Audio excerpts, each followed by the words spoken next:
So, Berto, we did the 13-hour 13th anniversary live stream. Yes, we did. And we had 13 lists of our top 13 things. Which by the way, I finally did post all the videos and songs on my YouTube channel, Psychopathy. And, people have been liking them. It was really fun to make the videos. I just used a tool called Magisto so I could pick different clips and, I arranged them how I wanted.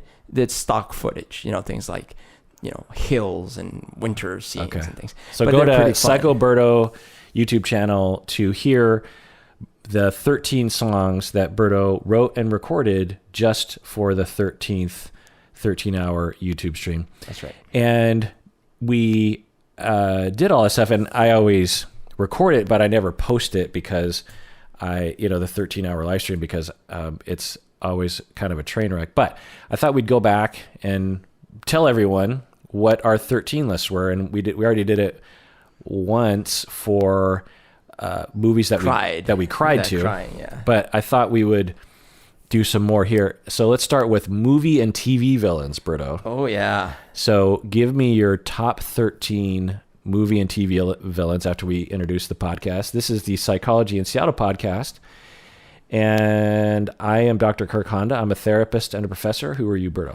My name is Humberto Castañeda, and I'm a dialect coach for androids in Star Wars. So for those of you who came here for psychology-related information, this will not necessarily have it. I mean, maybe a little bit regarding pop culture and TV villains, but not much. So this will not be an episode for you. For those of you who like to listen to me and Berto talk about popular culture, then this episode is right up your alley. Berto, give us your top 13. All right. My number 13 villain of all time in movies and TV is Voldemort. So, Voldemort is a pretty rich, layered bad guy. He's the Harry Potter bad guy. The way that Ralph Fiennes, is that how you say his name? Ralph Fiennes? Even though it's spelled like Ralph? Yeah. Yeah, Ralph Fiennes. The way he portrays him is very intimidating, very scary, and very powerful. He's very powerful. When he finally shows up, he doesn't show up in the first few movies directly. So when you think of Voldemort, you think of the movie? Yeah, when I picture what Voldemort looks like and acts like, I picture the movie. Because I still, I don't. When I think of, this side note, when I think of all the Harry Potter characters, I think of the Harry Potter characters I've visualized in my mind when I was reading the books before the movie. I think the first movie came out after book 4, maybe? I'm not sure, somewhere around there. Yeah, I think that's right. And so, the whole first 4 books, and the books don't have any or many illustrations, right? They have the covers, which I actually never liked, but yeah. Yeah, they have very minimal guides to go off of, but very descriptive. Right, very descriptive. And in my head, the Harry in my head does not match the Harry of the movies. The Hermione particularly doesn't match. Really? The Ron kind of matches the Ron. The Snape and the Dumbledore matches the first Dumbledore actor pretty well. That's fascinating. Yeah, but the Voldemort in my head had a more, maybe you can't even represent what I had in my head, because the way that she wrote Voldemort in those first few books, it is so scary. The Voldemort character is, but you don't see him fully in the first few books, No, not till book 4. But you knew he did have a form, and they refer back to that, when he attacked the parents, right. She describes Voldemort, and maybe there's not a way you can actually depict that. I feel like you might be in the minority here, because first of all, I feel like that movie is one of the best casting of all time. Because I was a huge fan going in. I'm not saying they're not bad actors or depictions. It just doesn't meet, because the Harry in the book had much more frazzled hair. There was a lot of emphasis on his hair always being unkempt and messy. There was also a lot of emphasis on Hermione being homely. And Emma Watson is debatably the most beautiful woman on the planet. You know what I mean? And as a child, she was, you could tell she was emerging into a beautiful woman. Well, they didn't explicitly make her homely in the book. It just, she was a nerd. She was a nerd. She wasn't, you didn't get the impression that the Hermione in the book was going to be one of the most beautiful women on the planet. You got the impression that she was going to be, I don't know what to say, but they made her an annoying, pedantic bookworm in the first few movies. It just turns out that because they cast good-looking kids, they became generally good-looking. But dude, I can't deny your feelings. Your feelings are what they are. For me, spot perfect, and Voldemort was spot perfect. So when I think of villains, number 13 for me, there it is. Yeah. Well, what makes him Voldemort as a character better than so many other characters? Well, okay, so first of all, his story, his meta story, is really intriguing because it's an old perennial topic of like eternal life, immortality, right? But the way he's gone about it is so self-destructive in a way. It's like, I am so afraid of dying that I'm gonna basically kill off parts of my soul and spread them around. And is that why he became evil, or was he evil? Yeah, that's part of it. I mean, he was already ambitious and a little too much so. But by creating Horcruxes, each time he corrupted himself and his soul further and further.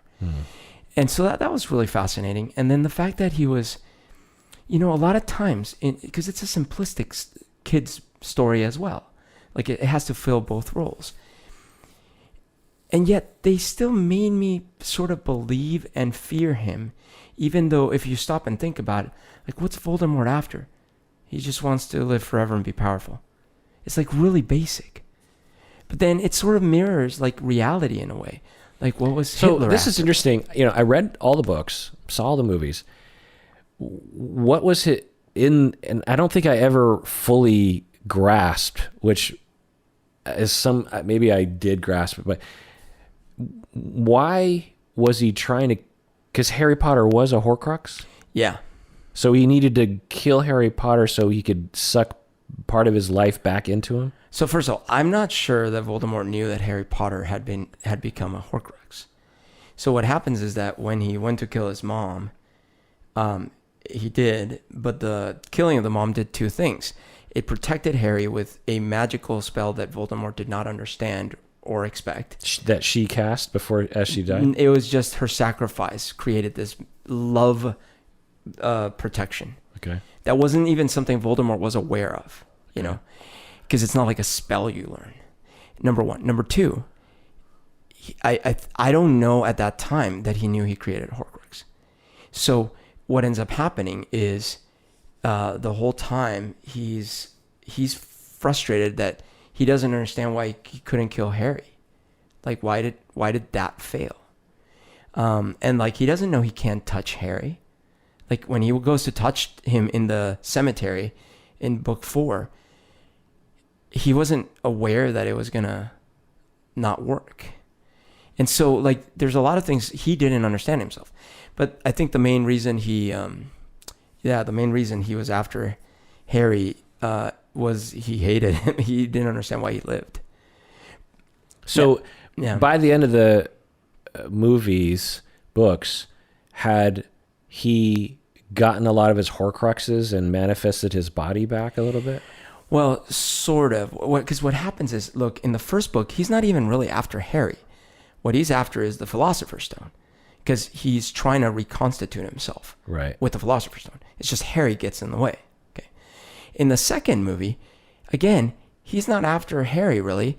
He's after his Horcrux in the book. But then Harry gets in the way again. Okay, annoying. And actually, Voldemort's not even directly after it. It's that his little minion, Lucius, is trying to, like, interfere with Did he get some of the... Did he absorb some of the Horcruxes, Voldemort, by the end? No, not really. But he had, it's because he wasn't trying to reconstitute himself via the Horcruxes. Oh. It's the opposite. The Horcruxes are life insurance policies. He wants to keep Nagini alive. He wants to keep the locket intact. He wants to, because those are what his fail safes. If they kill one of him, there's still those. So that's why in the last couple books they're trying to destroy them, so that if they kill Voldemort, he'll die forever. Yeah, exactly. And so in the third book, like in each one of those books leading up to book 4, Voldemort's not really like, Harry's just like this annoying thing that keeps getting in his way. But in book 4, he realizes that if he gets Harry's blood, he can come back to life. So he doesn't want Harry because he's like, I'm going to get that guy. He's like, I need that guy because I will come back to life if I use his blood. Yeah, it is an interesting character. What's your number 12? All right. Number 12 is Thanos. So now Thanos in the Marvel universe of the movies is pretty interesting already. And I think, what's the guy's name? The actor? Josh Brolin. Josh Brolin. I think he did a great job. They cast him well. He came off nuanced and powerful. But I am actually going off the comic books. In the comic books, Thanos has these long arcs. He keeps coming back, and it gets a little ridiculous. But one of his main arcs has to do with the fact that he is in love with death, and not as in like, I like killing people. No, he's in love with the universal manifestation of death, who is personified as this like sort of quasi-female skeleton entity. And death has no regard for him. So it's a case of, a forlorn love. Like it's an unrequited love. So he's trying to impress death by doing more and more vicious things, up to the point where he's like, I will kill half of the entire universe to impress you, so you will love me. It's this crazy like Greek, tragedy type stuff. And it's a really interesting character. He's super powerful, but he becomes even more powerful because he attains all these magical things, and he has no regard for anything or anyone other than his love for death. So are there comic books that just follow Thanos? Yeah, that follow certain of his story arcs, yeah. Interesting. So anyways, that's 12. Number 11, Hans Landa. Oh, that's my number 12. Right. That is from Inglourious Bastards. From Inglourious Bastards. It's one of those, iconic representations of the soft-spoken villain. Yeah. There's been, several in movies and stuff. I think of Belloc, who is actually, spoiler alert, he's in my list. Forgot about that. But he's a soft-spoken Nazi who is so intimidating because of the subtext of every word spoken. Yeah, I think that when we think about best movie villains, TV villains, it's a testament to the writer, director, the cinematographer, and the actor. And when you have Hans Landa portrayed by, what's his name? I forget. Oh, yeah, I forgot. He's also in Django Unchained. Yeah. Anyway, him and the guy who knows like 15 languages or something. And you have Quentin Tarantino directing, and you have the setting, the story written by Quentin Tarantino, setting in Nazi Germany. You have this cabin in a pasture somewhere, and it's the scene, that first scene in Inglourious Bastards, is one of the most perfect. It could be a short movie, that first scene. Yep. Is so masterfully. You don't need. There's very little. Obviously, we come into it knowing about the Nazis and knowing about the Holocaust and knowing about the SS and all these. So we come into it knowing the background, but the way that he did that is like nothing I've ever seen before. I mean, that first scene in Inglourious Bastards, because you're like, so this is why he's my number 12, is that I cannot, you bring up Belloc from Raiders of the Lost Ark. That is nothing compared to Hans Landa in that category of intimidating but calm, but kind of, because he's not big. He's not like a Thanos. No. He just has the power of bureaucracy. He's also not the main guy. Yeah.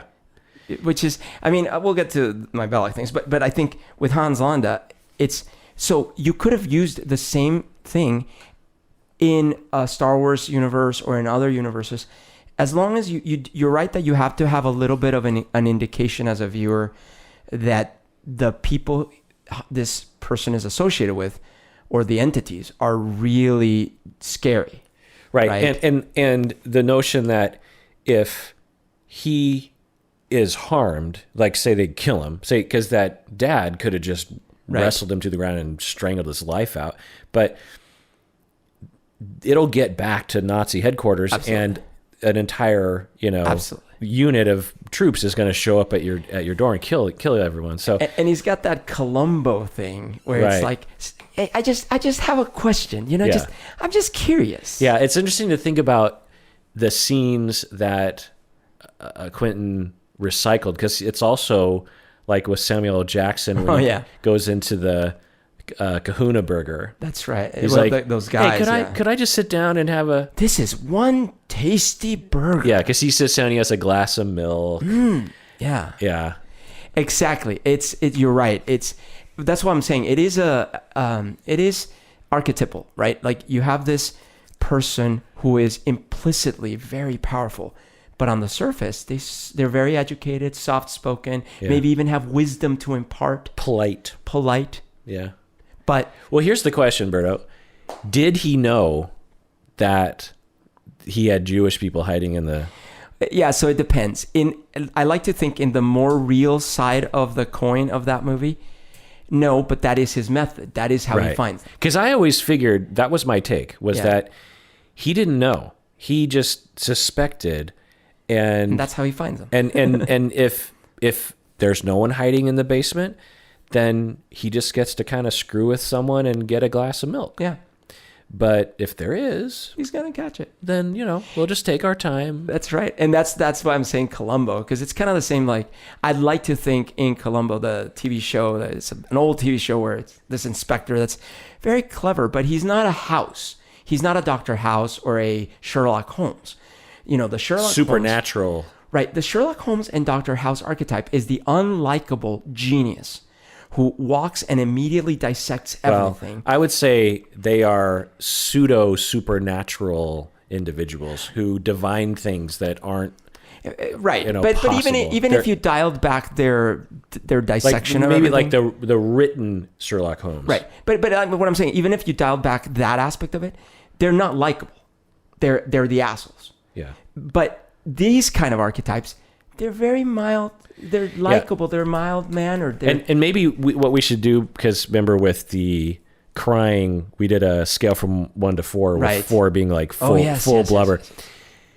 Yes. With this scale, let's do the level of terror that we felt when we first, encountered them.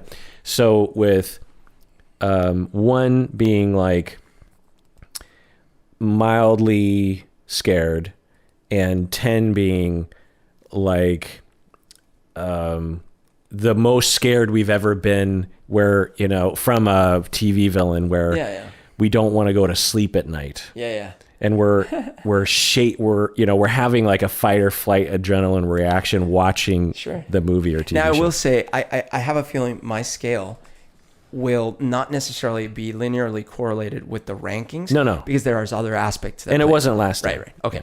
So just to rewind then, for Voldemort, from 1 to 10, in terms of scariness, I would put him right in the middle, like at a 5. Yeah, I'd put Voldemort at probably, especially the first couple books, was the way that she, especially without knowing where the story was going to end up, reading the first couple books, I was legit scared of Voldemort. I could see that, actually. And I would say... I think I literally was afraid to say Voldemort out loud because of the books. Maybe the books I would give him a 7. I think in the movie, because it's a little harder. It's anytime you make a horror movie, it demystifies it, So, but I'd say like in the movie one, it's like a 5. I'd say the Thanos in the comic books, the Thanos in the movies for me, it's more like a 3. But he's a really cool character. I just wasn't like scared of him, Yeah. But in the comic books, I honestly say, like, for me, it's kind of like a 6, because it's one of these feelings of like, I can't negotiate with this entity on any level. There is nothing I could say to plead or say anything because I am irrelevant completely. This entity only cares about an incomprehensible universal thing called death, and he will destroy the universe if he needs. Like, it's scary. It's like scary to think about. Like, I'm so insignificant. All right, I'd say Hans Landa. I would give Hans Landa, like, if I were in that boat, in that house. No, while you were watching. Oh, while I'm watching, it's so immersive. I'm imagining I'm sitting in that hot seat. Yeah. I was feeling like an 8. Yeah, I was gonna say 8. Yeah, like, because I'm sitting there like, he was terrifying. I'm stressed. Yeah, I was so stressed out. And then they pan down, and you're like, like, I'm feeling it right now, dude. I was just choked on my own fear. Okay, my number 10 is Auric Goldfinger from James Bond's movie Goldfinger. So are you talking about like the first, how scared were you the first time you watched that movie? Oh, yeah, no. I wouldn't, in the scary scale, I put him like at a 2 or something. Yeah, he's not that scary. It's the reason he's in my list of villains is he is iconic. He defines Bond villainy because he's kind of a genius, but he's also like a pragmatic genius. Are you excited for the new Bond movie? I am. I want to see the last hurrah.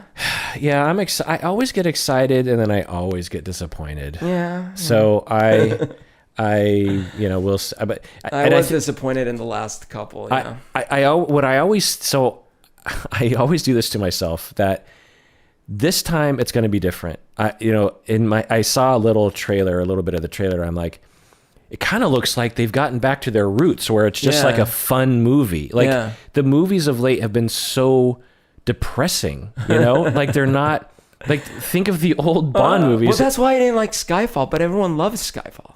I didn't like Skyfall. Good. You're with me. So we'll see. But the other, just side note, trailer, Dune. Yeah, I haven't seen it. Denis Villeneuve. I'm excited, but I haven't watched the trailer. I mean, holy, and I'm so in love with this, and I love Dune, the story and both the movie and the sci-fi series. That I am already hoping that they make a series out of this because the world building visually that Denis Villeneuve is doing is so amazing because the Dune universe there's a lot of books and there's a lot of stories you can do. Like Game of Thrones, you could really go into this, and I just think it just looks so good. It just looks so amazing. Anyway, number 9. Okay, so just to wrap up with Goldfinger, that the thing is that he is pragmatic, clever, and he established a lot of the patterns that we actually enjoy about Bond villains. But yeah, he wasn't that scary.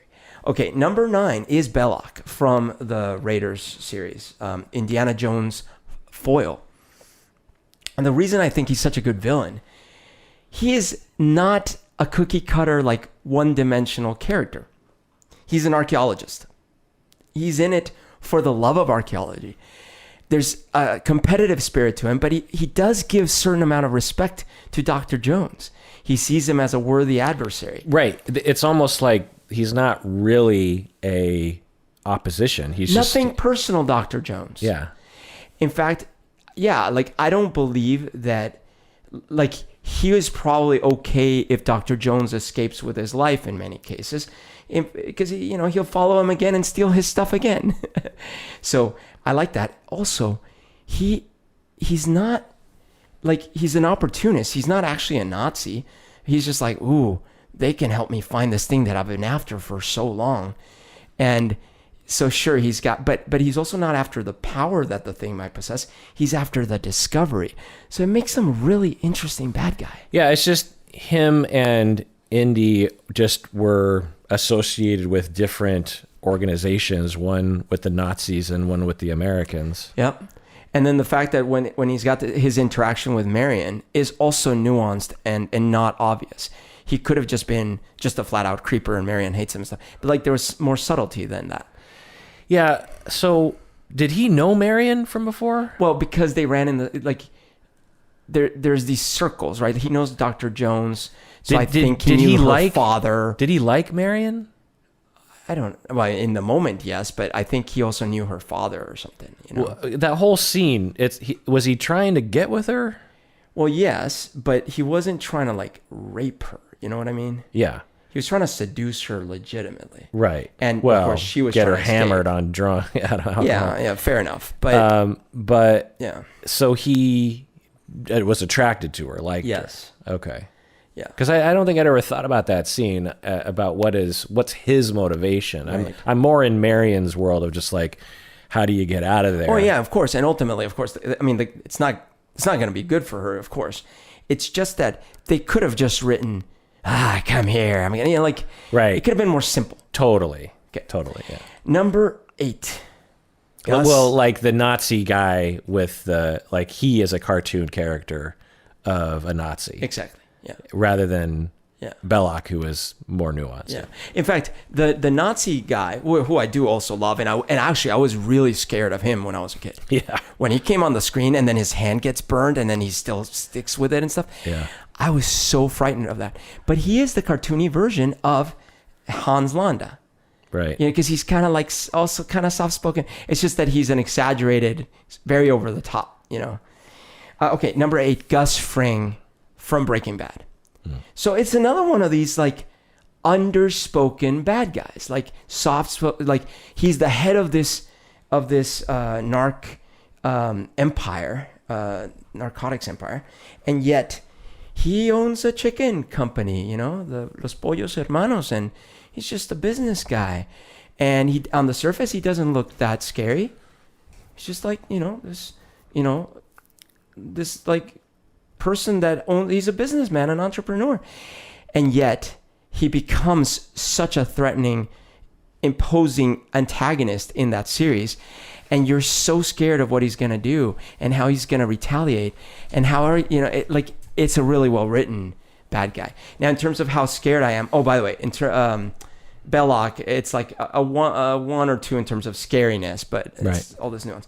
Gus, I was again like in the 6 maybe category, because there were some moments in that series where I'm like legitimately intimidated about what would this like. It's like watching a Pablo Escobar thing. It's like you get scared, like these people do exist, you know, how ruthless they can be. Number 7, Ramsay Bolton. Ramsay Bolton from Game of Thrones, and I haven't read the books, so I'm going off the series. I understand he might have been even worse in the books. Yeah, I mean, a shade worse. Yeah. Okay, but he is presented as like a psychopath. You know, he's a psychopath for real. He just enjoys killing and maiming people he's a sadist, a total sadist. He enjoys the pain and suffering. I was scared. I would give him an 8 probably. Huh. So while you're watching, yeah. Well, because I guess there are scenes like where he assaults Sansa. That's pretty awful. That whole scene is one of the worst, most disturbing. Horrible. Yeah. And when he's got the Theon, right? Yeah, Theon Greyjoy. Theon Greyjoy. When he's got him under his thumb and just keeps pushing in and just like makes him go lower and lower and deeper into madness. It was quite of an immersive experience, and I would sit there like feeling despair. Like, what would you do? How this person controls your life at this point? I don't know. It was really effective. Yeah. There was also something about it that I found horrifying in how successful he was at his ruthlessness. Like he won the battle. Right. That was the genius of Martin writing, is that he wouldn't pull punches the way that most writers do, where the evil, horrible person that you hate would, in his books, as in history, win. And you were hoping, I'm sure you were too, like while I was watching, I was hoping that this other kind of monster, the brother, the guy that was coming to that fought that war against him, that had the Melisandre was the Red Witch and all that. Stannis Baratheon. He's kind of a monster too, right? He has sacrifices his daughter and stuff. Yeah. But I was hoping he would beat Ramsay Bolton. Right, because he's not as bad, not nearly as bad as Ramsay, yeah. Because he's not as chaotic, I guess. Yeah, the detail in the book that makes Ramsay worse, one of the details, is his armor. So the one thing that the show didn't do, but I think for a good reason, because it would have made it look really silly, but when Martin describes it, it fits, is because you know how the Bolton house is the flayed man, right? Yes. There's an upside down man with his skin being flayed off. Yeah. That's their sigil. And they're, and Ramsay starts to initiate this old torture system back into his family. And he had armor made to make it look, so because you'd wear helmet and plate mail. Mm-hmm. To make it look like he is being flayed. So it was red armor, and he had skin, like leather, put on to make it look like skin was being pulled off of his head, and then it was all the way down below his neck. And so the way Martin describes it, you just have this picture in your mind of this sadist riding into battle with that like display, like this is what's going to happen to you. Yeah, and it will, and it did. He flayed many people. You know what I mean? Yeah, that is intimidating. So I bet you that would have been even higher. I think Ramsay was like, maybe it was a 7. Maybe it was a 7 for me, but it's still pretty frightening. Number 6, Otis Driftwood. So Otis Driftwood is I'd call him the main bad guy probably in House of a Thousand Corpses, which is a Rob Zombie horror movie. And also he's in basically the series of movies. He is in Devil's Rejects. So Otis Driftwood in House of a Thousand Corpses plays essentially the Charles Manson type. He is this super charismatic, essentially cult leader who has no concern for human life and is hyper narcissistic and believes he's got this cause and blah blah. And the whole time I'm watching it, it's another of these cases where you just feel so helpless because the two dudes, they get trapped with their girlfriends, and the whole movie you just know how doomed they are. But he is so ruthless, and especially in the Devil's Rejects is even worse because there is no quarter given. There's no salvation.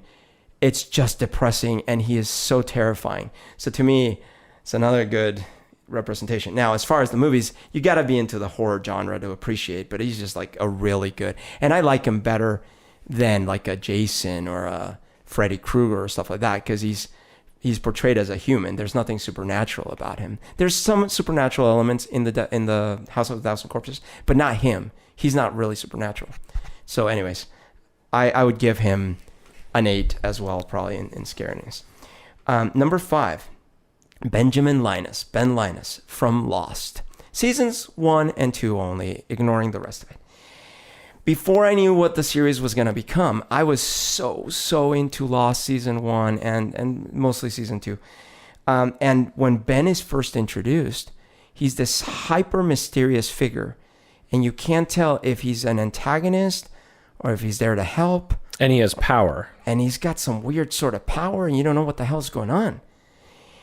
And he is a different kind. He's not exactly like a Hans Landa because he appears frazzled and sort of like not really in control, but he's got power, but he's not. And so he's kind of a chaotic, but smart. You get the sense like he's smart. When we did this on the 13 hour, when you said Ben, I was triggered because I'm so hurt by what the series became. That I reacted badly, I think. But now that I think back, Ben was well written for a few episodes and well acted. Yeah. And there was a few episodes there when he turns evil and you realize, he is against you. He has control over your life. and the way that his face would look like, and it was such an interesting character. The casting or the directing or writing it is that he could at one scene seem like this nice, like a librarian type and a of guy. victim, because remember he gets beat up, like it's bad. But then the next scene, he could just be staring at another character, and the intimidation and the anger that you would feel behind his eyes. Absolutely. And do you remember, like at first, the thing they get warned is like, he will lie, he will lie, he will continue to lie.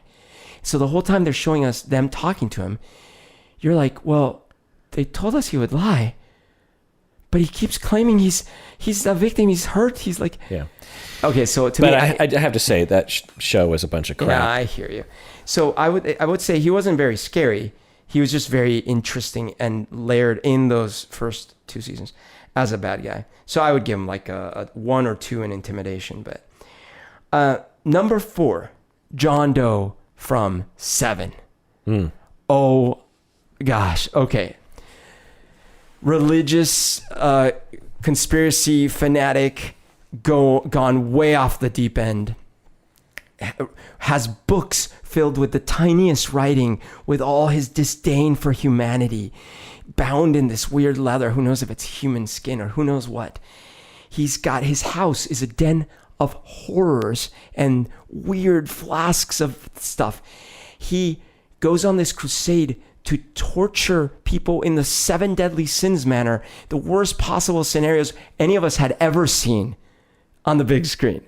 Like, I remember when I watched that in the theater, I was so shocked.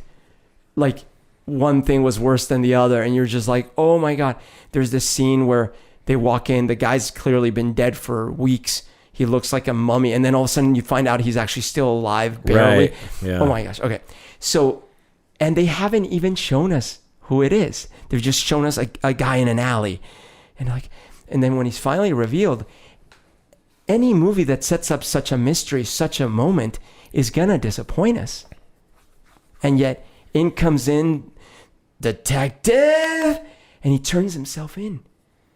It's mind blowing. And then, I know that now he's fallen out of favor because of things he's done in his real life, but at the time, Spacey portrayed him so well, and he was kind of a Benjamin Linus, kind of like this, like meek looking, kind of frail looking bad guy that was super scary. So when I saw that, and especially that whole ending sequence, I was legitimately scared. Part of it is like there was sort of a religious connotation to it, and oh my gosh, what would actually happen if this was happening in my life? And me being into like the serial killer thing, I was legitimately scared. So I would give him an 8 as well. It was a bit traumatizing.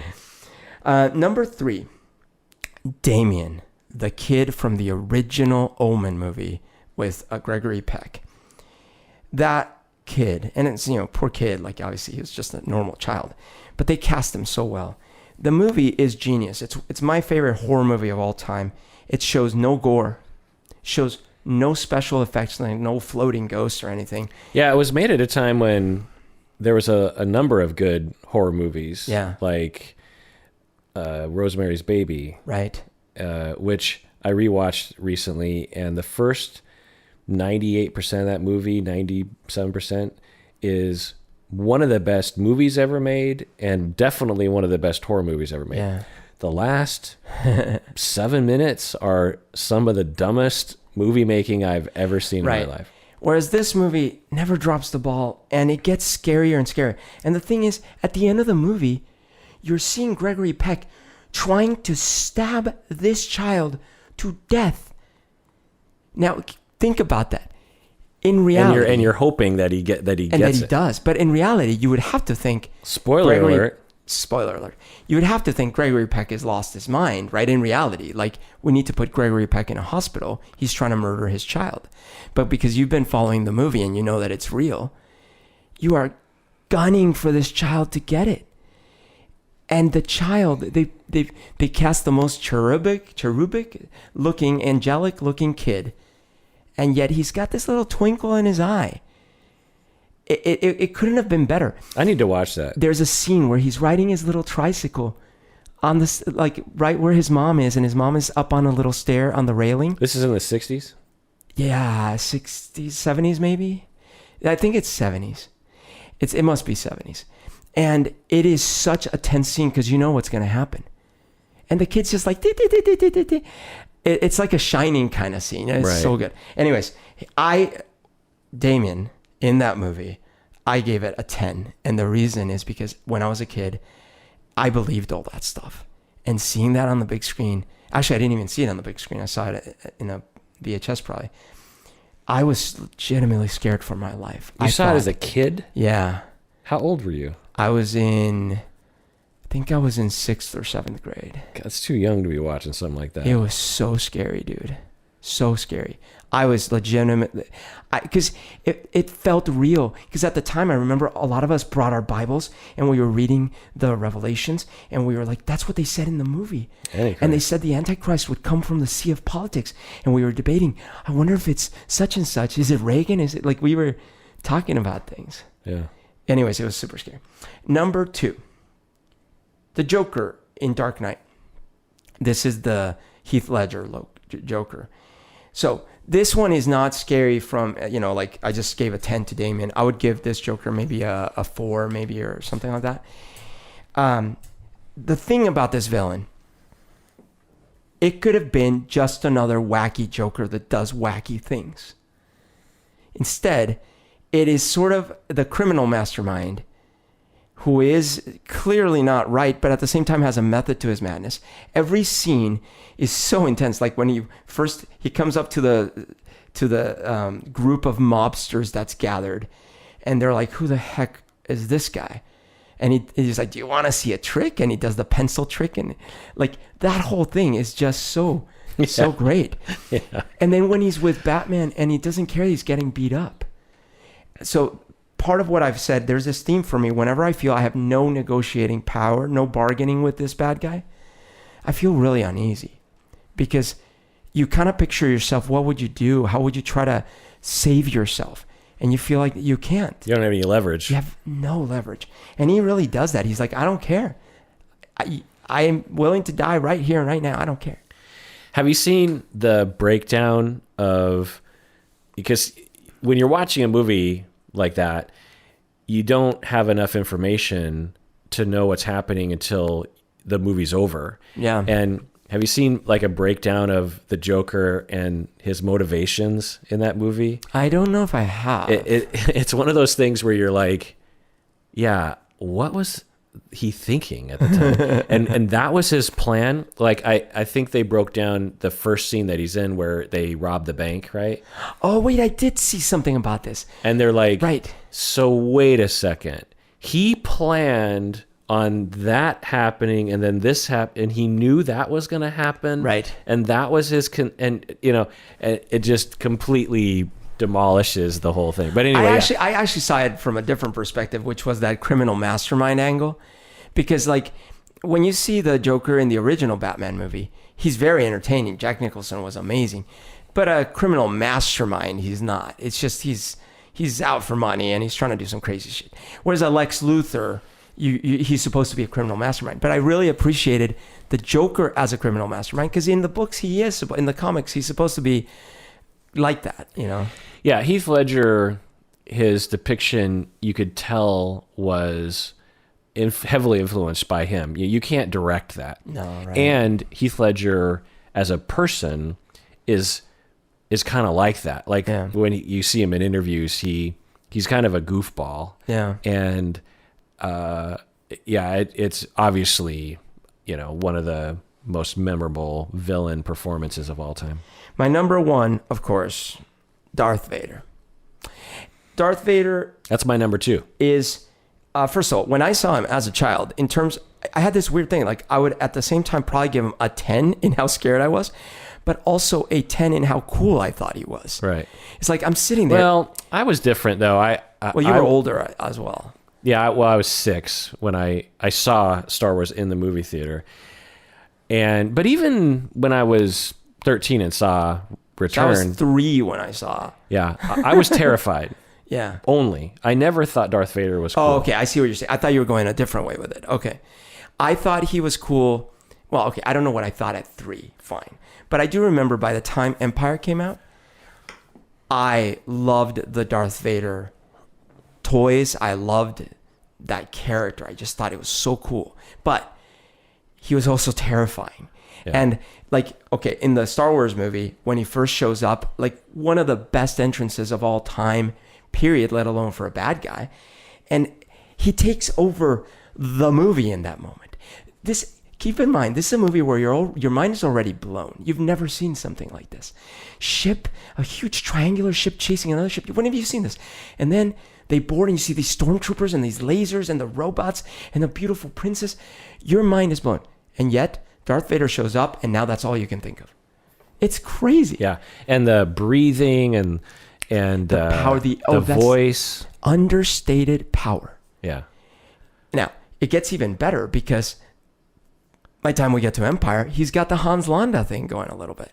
Like, join us, you know? Yeah. Join us. Han Solo opens the door for the dining room. Yeah, for me, I give him number 2 out of honor of my Star Wars nerddom and how I've lived with Darth Vader in my life since I was 6 years old, and how iconic Darth Vader is, and perfectly designed and risks. I mean, there's so many things about Star Wars that if it was just a hair off would have been like laughable. Yeah.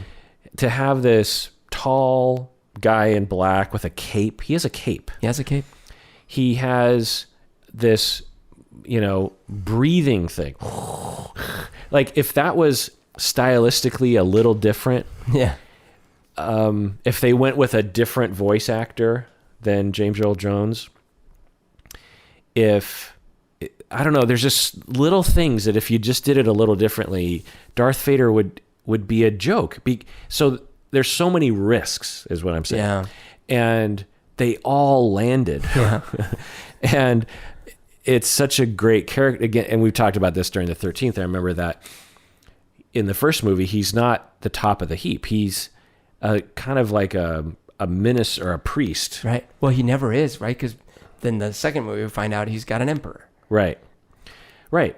But even in the first movie, he seems like he's a servant to Grand Moff Tarkin, right? He's like the Hound or something, you know? He's just like the guy who can be violent and lead the army or something. Which, by the way, honorary mentions both to Grand Moff Tarkin as bad guy and the Emperor, because Grand Moff Tarkin is an amazing bad guy. Right. He's also a Nazi type that is like, oh, well, let's make sure we find out what you're up to, you know? Yeah. And yet he's super powerful and super despotic and doesn't care to blow up a planet. I mean, he kills way more people than Darth Vader. And similar to what you were saying, you can't reason because he's not driven by emotion. Exactly. He's driven by a goal, and he's using logic. Like, well, let's blow up Alderaan just blow up Alderaan. Make sure, you know. Yeah.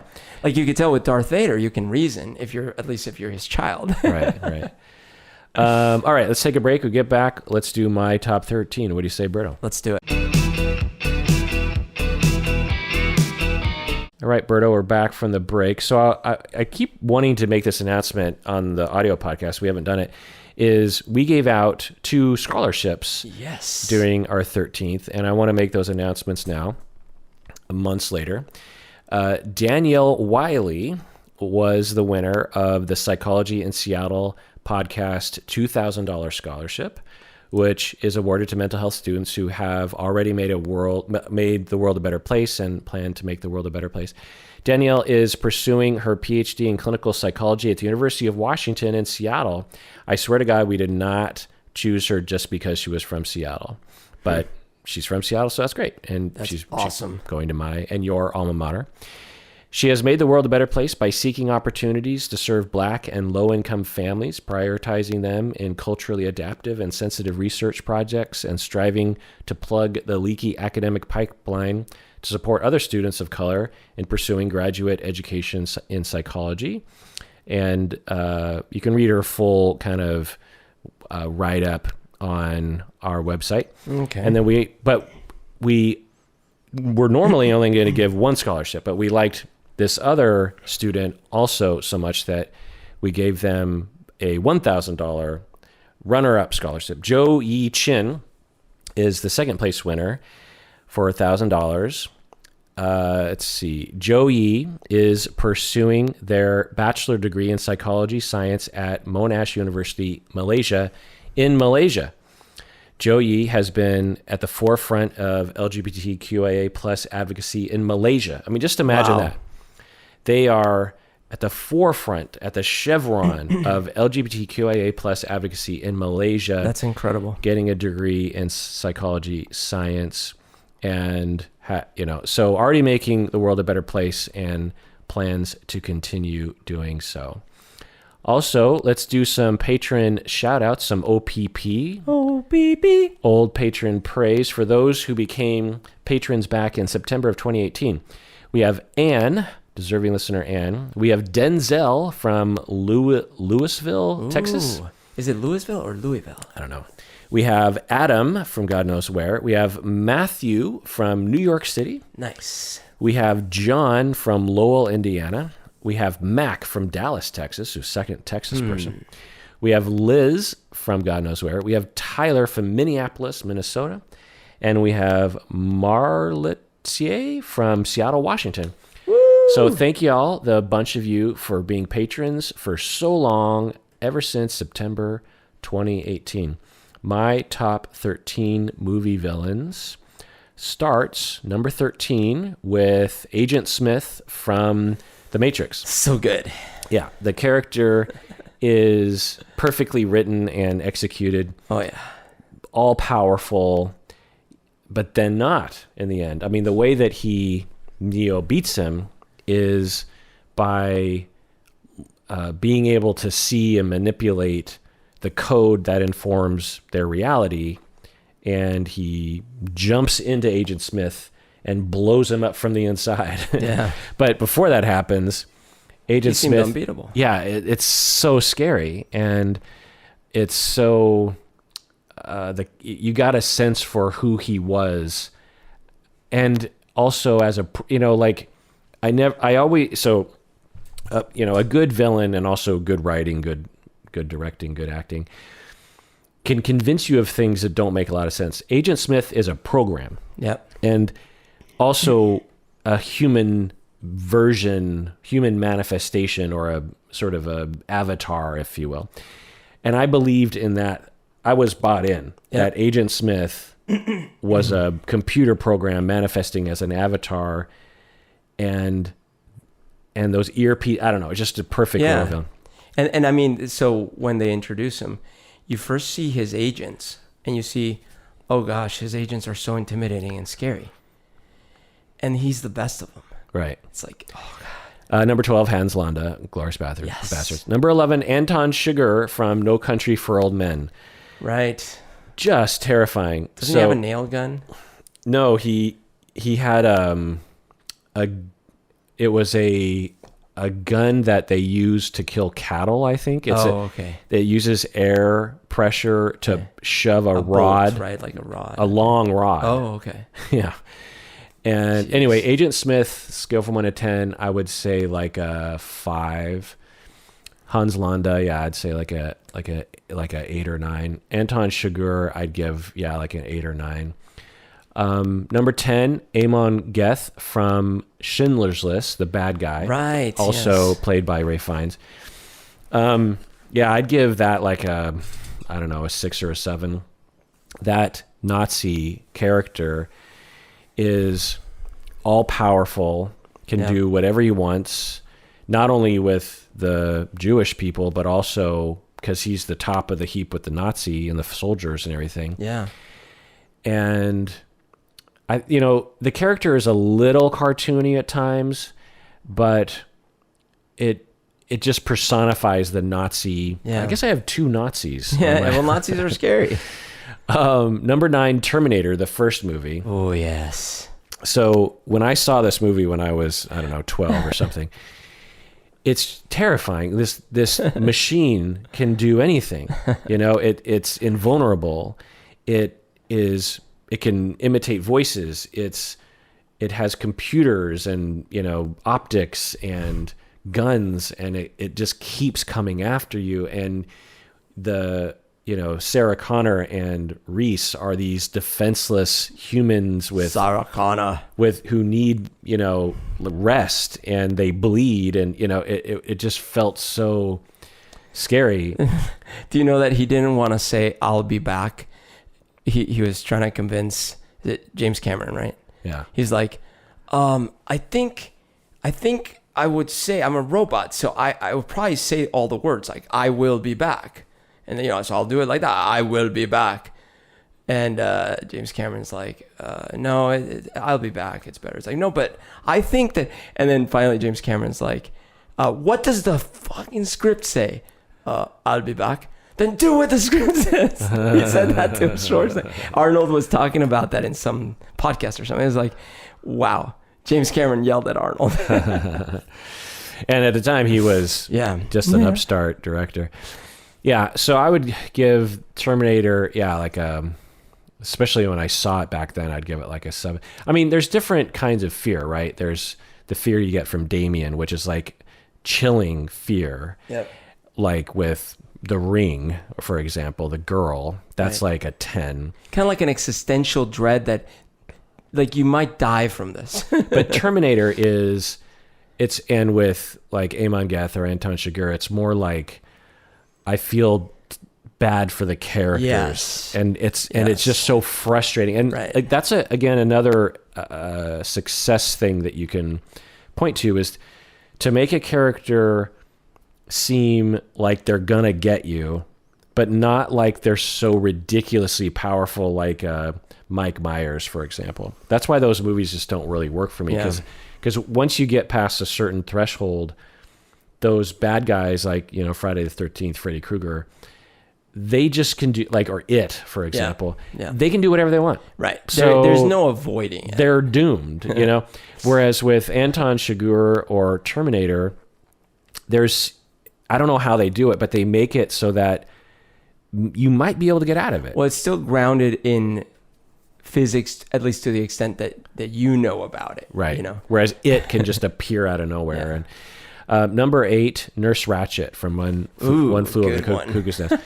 I mean, totally. We did a whole episode on this movie, and after rewatching it, Nurse Ratched, the character, from one angle, is actually just doing her job. Yeah, that's the sense I got, and I feel. Did you say you read the book? No. Okay, because my understanding. I think Colin might have read the book. My understanding is Nurse Ratched in the book is way more terrible. So I read about people who had read the book who said that, and they said it was a genius of the movie that they dialed it back a little. Yeah, because I think that's what makes her such a good villain, in a sense that it's like you can see it from her side, and a lot of villains that are really great have that. Well, first watch One Flew Over the Cuckoo's Nest, or maybe the first few, because I've probably seen it 10 times over my lifetime. I always thought of her as an evil character, but as I get older, I'm like, wait, she's actually just doing her job. Yeah. And the Jack Nicholson character is actually in the wrong a lot of times. I mean, that comes with maturity, because as teenagers and kids and then early adults, any form of authority that suppresses our individuality and our freedom, we feel it's terrible. Yeah. Number 7 is John Dunsworth, who is played by Jim Leahy on the TV show Trailer Park Boys. Right. So this is a comedic. Obviously, you're not scared of Jim Leahy on Trailer Park Boys. And I say John Dunsworth because he died, I think, last year. And the actor. And this is like, Noonan from... Newman. Right. It's like that character that's always getting in the main character's way. And it's just, I don't know. I just love that TV show, and I just love that character. So it's a great foil. It's a great antagonist for the... And the Trailer Park Boys spans many seasons, and so Jim Leahy kind of evolves over time. It's like you could say, like the movie Office Space, Lumbergh is a great bad guy in a sense, right? Because he's so annoying, but there's nothing scary about it. It's just like, Lumbergh. Yeah. Number 6, another comedy, Parks and Rec, Councilman Jam. Okay. Jeremy Jam. So for those who know the TV show Parks and Rec, you know what I'm talking about. Councilman Jam is the main antagonist to... Who plays him? I don't know his name, but he's been in a lot of like improv. Is it the guy with the mustache? No. Okay. I don't think you do. Councilman Jam he's just hilarious. And there's sometimes late at night on YouTube, I'll just watch like mashups of him doing things. Anyway, he's just a hilarious character, but very frustrating. Like similar to Jim Leahy on Trailer Park Boys, Always just gets in the way. Like as you're watching, you want those guys to go away, like Councilman Jam, like no. Number 5, the Borg from Star Trek. Okay, so talk about a bad guy that you can't negotiate with. Right. So like Terminator, but on a TV series times 100. And also it has this element of it adapts, and you can kill them, but they just absorb more. They roll up on a planet and just absorb everybody. And they don't share any of your needs, sensibilities. They're just trying to absorb. Nothing. They just want to absorb you and your energy and your labor. It's like trying to negotiate with a virus. Exactly. And you could consider it to be kind of a virus. And the way up until that point on Star Trek The Next Generation, they'd never had a villain that was so scary and so frustrating. Right. And they're not evil. Right. They're just a force of nature. Right. Until they kind of ruined it with this movie depiction of the Borg where they had this woman. Anyway. Oh, I remember that. Yeah. Yeah. It was okay, but it kind of... That cheapened the concept. They made fun of that in Rick and Morty. They did? Yeah. The thing I'm talking about right now? I'm pretty sure that's what they're making fun of. That's funny. Meaning there's a character that Rick has a on and off love affair with that has a Borg planet. She takes over planets like the Borg. But she's like, she's got free will.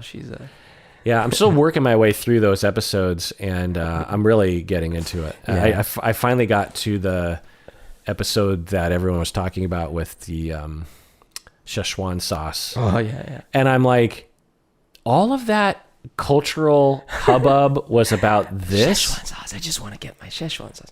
I'm like... What's funny is I also think that, and maybe this is pretentious of me, it probably is pretentious of me, but I think that maybe some 60% of people that were into that whole meme missed the point, which was, the guy is hurting and is suffering, and the Szechuan sauce is a total diversion from it. And it's obviously absurd. So he's going back in time in his memory, Rick, and he is like, this guy's like, what do you want to do now that you're in 1985 or something? And what the guy is thinking that Rick's going to say is, I want to go see my wife who died soon after that. And he's like, I want to get some Szechuan sauce, because they introduced it at McDonald's and they never put in. I want that Szechuan sauce. The joke is, it's this ridiculously stupid thing that someone would want to get, and there's no sauce can be that good. And people took it literally. Yeah. And then they were, selling Szechuan sauce on the internet for thousands of dollars. That's right. And I'm like, did you not know it's a comedy show? And to me, I'm not the writer, and who knows if the writer would agree, but to me, that's still Rick's surface excuse. And no, he actually would have loved to see his wife one more time. Yeah, anyway. So number 5, the Borg. Number 4 is Sylar from Heroes. Season 1 Sylar is a great villain. So I was so I guess there's 2 scales we think of the frustration scale and the fear scale. So with Damien, it's or the Ring, you're at a 10 on the fear scale and maybe high on the frustration. But with Sylar, it was fear, but it was mostly this frustration that the villain produces. And Sylar produced so much frustration. And when we learn his backstory, then we're like, oh, it did it in this very economical way. But I'm surprised you were able to put Sylar in there, and you initially were against my Ben Linus. I know. Well, the thing I'll say about Heroes is that the first season, I could still watch that and think it's a good season. Yeah. If I rewatched the first season of Lost, I would be rolling my eyes the entire time because I'm like, well, that never pays off. Yeah. Well, that never pays off. No, that's a good point. The Heroes first season could have been a great movie, for example. Yeah. And they could have ended it there. How they managed to screw up that wonderful show. I mean, but Sylar, you're right. Sylar was so imposing, scary in that sense of like, oh God, and he's so powerful and stressful. It's stressful. Yeah, stressful. Yeah.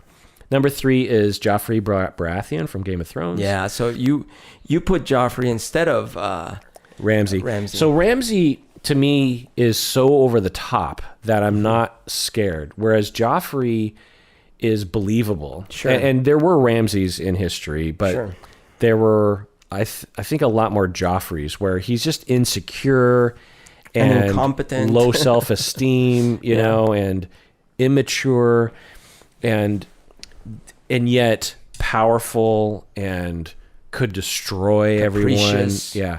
And he ruins himself by being stubborn. Yeah, and he's so frustrating and just it's really hated Joffrey Baratheon. It's really great. I'm actually rereading the books, and they're so, especially the first book it's Game of Thrones. That's the first book. The Song of Ice and Fire is the series. It is so good, and I'm reading the second book right now. Wait, sorry. Where does the first book end? The first book ends not long after Eddard is killed. Okay. And Arya is in, or maybe we don't know what happens to Arya yet, but so it's soon after Eddard is killed. So it's similar to the first season. And it's probably exactly like the first season, actually. And Rob is starting to, come south. I don't know if... So they were trying to do one season per book. I think so, yeah. Okay. Anyway, the first book is so wonderfully written. All the books are wonderfully written, but the storyline, the way it kind of builds in the first book is just so masterful. I'm in the second book right now, and I'm just not as jazzed. Mm-hmm. And I'm actually skipping the Daenerys chapters. I like the character of Daenerys, but the storyline to me it just doesn't get me the way that the Arya or the Sansa or the Jon do you feel like Tyrion. Are you influenced by where it ended up in the show? Or no, I think that I just never. Whenever I would watch the show or read the books in the past, I just never. Now that I know where it ends up, I feel like the first time I was going through it, I needed to know, but I was never that interested. You know what I mean? I see. Yeah. It just. I want to, anytime they get, I just want to know all the stories related to the mundane Game of Thrones in Westeros, Even when they go to Dorne, I'm kind of bored. I'm mainly interested in the main castle intrigue, if you will. Let me ask you, in the books, are the White Walkers and like the North, is that the main threat in the books, or is that also a secondary thing? No, it's just like it is in the TV show. Okay. It starts off with the White Walkers in the prologue to the first book. And then a White Walker enters Castle Black and is killed by Jon. So there's this like, wait, are the White Walkers real? Like there's this question like that. I thought this was an old, wives' tale kind of a thing.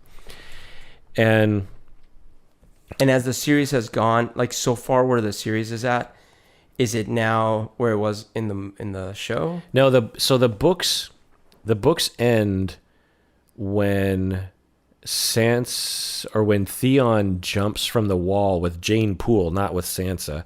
Sansa is still in the Eyrie. Oh, interesting. It ends with the Hound is presumably dead. Arya is still being trained, I think. And the mom is back as a zombie. The mom is back as kind of an undead character. Okay. Theon jumps from the wall. All the normal stuff, but and Jon is dead. Jon is killed by his brothers. And we don't know that he'd be coming back. Right. At the last we do in the books, he's dead. Presumably because they wouldn't bring him back if Martin didn't say, "Hey, by the way, I'm bringing him back soon." But what was I going to say? And like, are the dragons big and everything? They're medium. Okay. And the White Walkers are still extremely not a thing. You know what I mean? Like, and that's one of the reasons why I'm not angry at the Game of Thrones people for season 8 or even the later seasons, because as I was reading the books and we get to book 5 out of 7, I'm like, why are we introducing new characters, And why are we getting further afield from the main storyline? The main storyline is King's Landing, who is king of Westeros, and the White Walkers and the Wall. We're starting, the books start to go further out. And then, so when they went beyond the books, I was like, they have to wrap up a lot of stories in a very short amount of time. Sure, yeah. And now I would have done it differently. Well, yeah, I mean, my main, if I could just fix one thing, it's like, I disagree with the choice.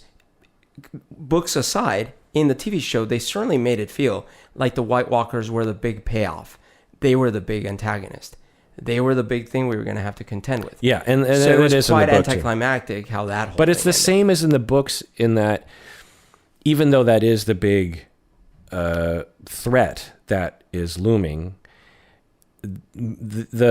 all the book is written about is court intrigue, and little battles here and there. You know what I mean? So it's similar to that. But anyway, I actually thought it'd be kind of fun to make an episode about if we could redo the series, actually. Sure. Maybe even going back earlier. Because as I'm reading the books again, I'm like, because they start making changes right away. Yeah. That, they started changing, diverging from the book a lot in the second book, actually. Not in huge ways, but in, some interesting ways.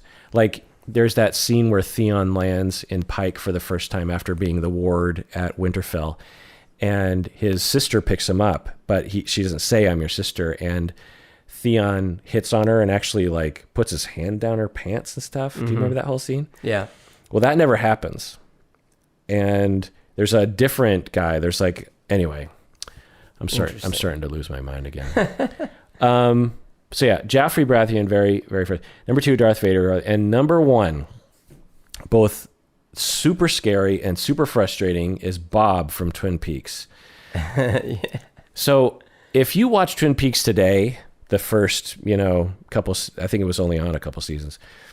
I understand if you thought, 1, this TV show is stupid, and 2, that Bob isn't scary. I would totally respect that. But when I was 19 years old and watching this TV show, as it was airing week to week, and it was like must-see TV that I would watch, I was crawling out of my skin when Bob would come on the screen. I mean, the way that David Lynch he knows how to scare people. Oh yeah.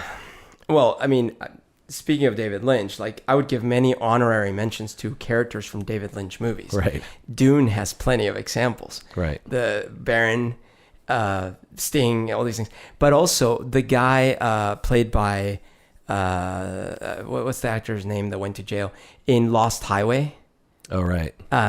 When he shows up at the party and goes up with his crazy eyes and he's like, "I'm in your house." I know. Like, it's just so creepy. So yeah, I can imagine. God, I just got chills when you said that. Yeah. Yeah, he does. He David Lynch is best. So, and Bob is the pinnacle. So I've never seen Twin Peaks. I've seen the first episode of the series. I'm going to do an experiment. I'm going to watch it and see how I feel, because I want to see if I feel how you're describing, or how far away from that. So I would predict that you're not going to like it, because it's a show from 30 years ago, and it also, I've rewatched it, and there are certain storylines. It's kind of like a soap opera in that there are different storylines that you don't need to see, and there are certain storylines that I would skip over. So, if you wanted to really, I wonder if they do a supercut of just like the main storyline. Okay. Because it's pretty good, I would say. Okay.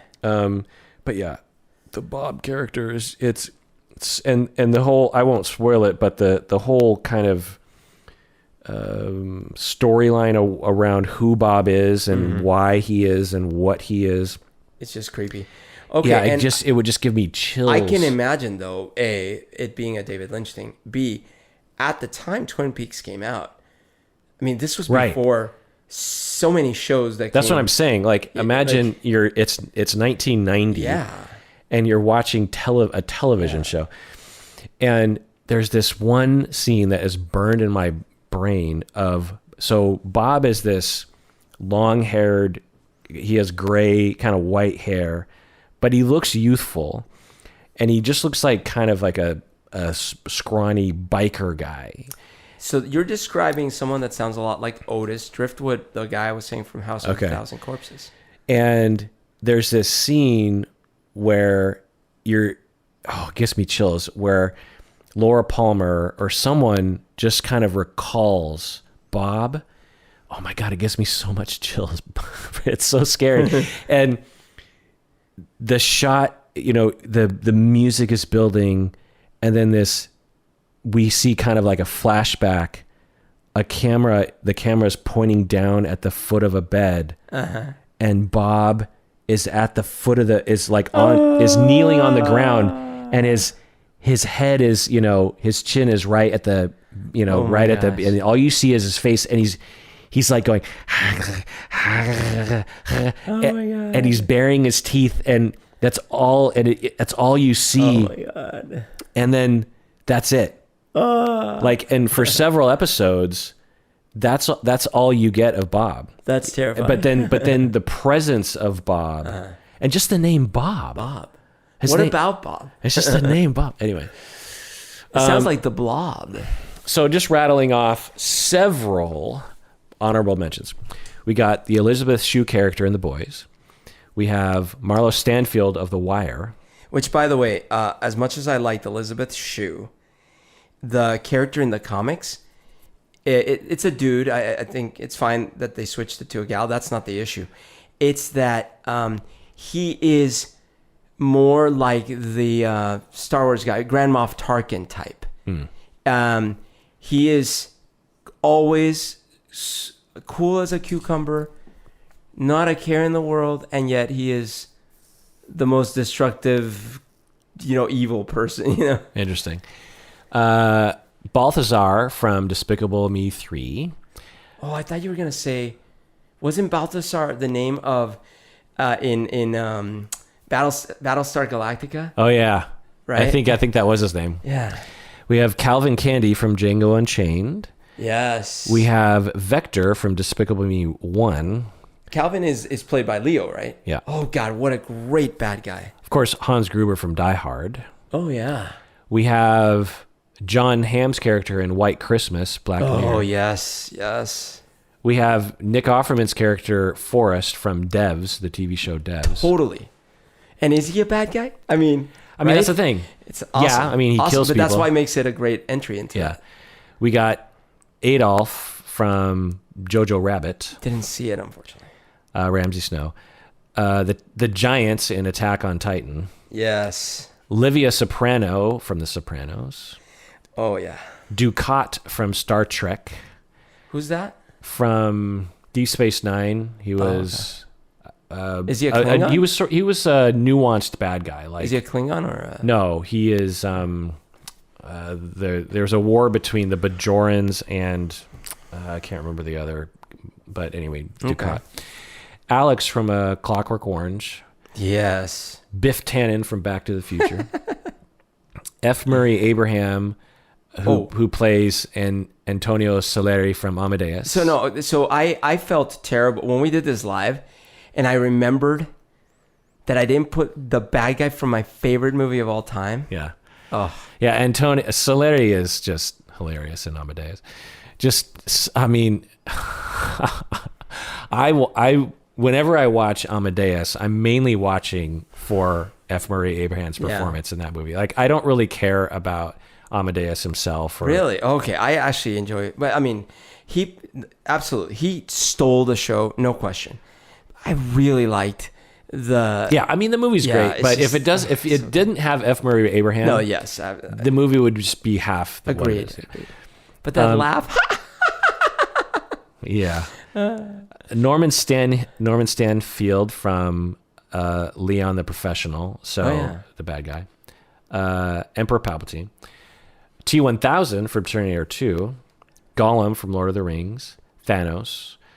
The Alien from the Alien franchise. What about Norman Bates? Not really. I mean, it's fine, but this is my list, Berto. The Wicked Witch from the West. Skeletor. Newman. Montgomery Burns. Al Swearingen from Deadwood, a great nuanced character. Mr. Blonde. Sauron. Joker. Cersei Lannister. Peter Baelish. Tywin Lannister. Nelson Muntz from The Simpsons. You know, if I could add a comic book one in, I would add Lobo from Lano, not Lobo. Lano from 100 Bullets. Oh, right. Yeah. Wile E. Coyote, The Mountain, Francis Underwood from House of Cards. Oh, yes. Viserys Targaryen, Lord Walder Frey. A lot of Game of Thrones characters. Yeah, well, lots of bad guys. Frank Burns from MASH. Wait, who's that? He was... You remember MASH? I mean, I didn't watch it. Oh. But I know... But I know Alan Landa, or what was his name? Alan Alda.